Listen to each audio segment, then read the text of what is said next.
Subscribe to our channel and press the bell icon for the latest updates. Aussies series కు దినేష్ కార్తిక్ ను పక్కన పెట్టడాన్ని తప్పుబడుతూ team India అభిమానులు తమ ట్వీట్లతో social మీడియాను షేక్ చేస్తున్నారు. ఎన్ని అవకాశాలు ఇచ్చినా సద్వినియోగం చేసుకుని కేఎల్ రాహుల్ ను తీసుకుని కార్తిక్ ను ఎలా పక్కన పెడతారంటూ బీసీసీఐపై మండిపడుతున్నారు. ఫినిషర్ గా సత్తా చాటుతున్న కార్తిక్ కోసం పంత్ను ఎలా ఎంపిక చేశారంటూ నిలదీస్తున్నారు. అభిమానులతో పాటు కార్తిక్ కు మాజీ ఆటగాళ్ల నుంచి కూడా మంచి సపోర్ట్ లభిస్తుంది. Legendary cricketer Sunil Gavaskar world cup కోసం 15 మందితో జట్టును ఎంపిక చేసి పంత్ బదులు కార్తిక్ ను ఎంచుకున్నారు. అవసరమైతే కార్తిక్ ఓపెనింగ్ కూడా చేయగలడని, గతంలో ఇంగ్లాండ్ లో జరిగిన టెస్ట్ సిరీస్ లో అదే స్థానంలో రాణించాడని గవాస్కర్ గుర్తు చేస్తున్నాడు. రహానే, రాహుల్, పంతులకు బదులుగా కార్తిక్ ని ఎంపిక చేస్తానని స్పష్టం చేశారు.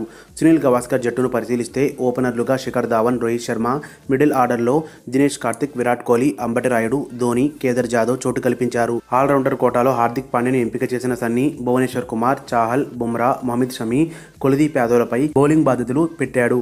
14వ ఆటగాడిగా విజయ్ శంకర్ బెస్ట్ చాయిస్ అని, ఇంగ్లాండ్లోని స్వింగింగ్ కండిషన్లో ఇతను బౌలింగ్ ఆల్రౌండర్గా ఉపయోగపడతాడని అభిప్రాయపడ్డారు. ఖలీల్ అహ్మద్, సిరాజ్ అంచనాల మేర రాణించలేకపోవడంతో 15వ ఆటగాడిగా ఉమేష్ యాదవ్ లేక ఖలీల్ అహ్మద్ కు చోటు ఇవ్వచ్చని సన్నీ చెప్పాడు. మరిన్ని అప్డేట్స్ కోసం మన ఛానల్ ని సబ్స్క్రైబ్ చేయండి.